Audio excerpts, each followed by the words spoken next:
Throughout history, Christian vision has had 2 points of focus: looking up and seeing the future, while at the same time looking around us and navigating the present. That dynamic tension reverberates in the questions and comments regarding the church's role in present-day issues. This was just as true for the pioneers of the Seventh-day Adventist denomination. For example, we look back on names such as John Byington, Joseph Bates, Ellen and Edson White. We see the key roles they played in the formation of the church. But how did their leadership and counsel impact the issues of their day? How many people know that Byington, the first General Conference president, left the Methodist Church because he felt they were not doing enough against the cruel institution of American slavery? Remember, at that time, slavery was still legal. Byington made it a point to fight for truth, equality, and justice to his own peril. His signature is on an abolitionist petition to the United States Congress declaring slavery to be an outrage and a sin. Byington was not unique in his commitment to justice.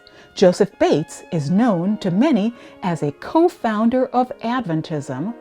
Not many know that he also had the title of radical abolitionist, and it is he who, along with his brother, formed the Fairhaven Anti-Slavery Society. In 1861, another one of our church co-founders, Ellen White, had a vision and in it saw that slavery was a horrible curse and degrading to man. She said that God was bringing judgments against America for what she called the high crime of slavery, and that God would punish the South for the sin of slavery and the North for so long suffering its overreaching and overbearing influence. Then there was Edson White, James and Ellen White's son. In 1893, Edson experienced a spiritual paradigm shift in his life, and he wrote his mother with a newfound commitment to ministry. Edson bought and renovated a riverboat, calling it the Morning Star. This boat became a mobile church and school. Edson set sail from Michigan through Chicago and traveled down the Mississippi River, spreading the gospel and offering literacy training to Black children and adults. The principle of looking to the future for Christ's return while not turning a blind eye to injustices around us today continues in the Lake Union. And while we've not always gotten it right, the commitment to the work of racial equality and biblical justice remains. Shortly after protests erupted in Chicago this summer, it became clear to the Lake Union administration that critical help was needed. As such, $15,000 was sent to our local conferences to assist churches in stocking their pantries so they could distribute basic supplies in the community. Also, at the Lake Union president's request, an issue of the Lake Union Herald was dedicated to affirming the importance of a biblically based, God-centered approach to addressing the needs of the underserved and marginalized who live in our midst.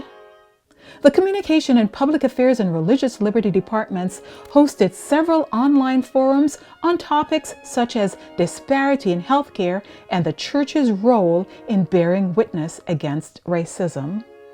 At the height of the racial protests this summer, Youth Director Ron Whitehead traveled to Minneapolis and Kenosha, Wisconsin to help our youth process their feelings, and together they let their community know how much the church does indeed care.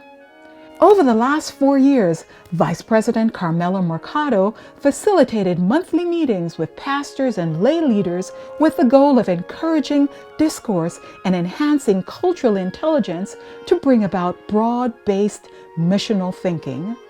This list is by no means exhaustive, and more information is available on the Lake Union website under the Justice and Mercy tab.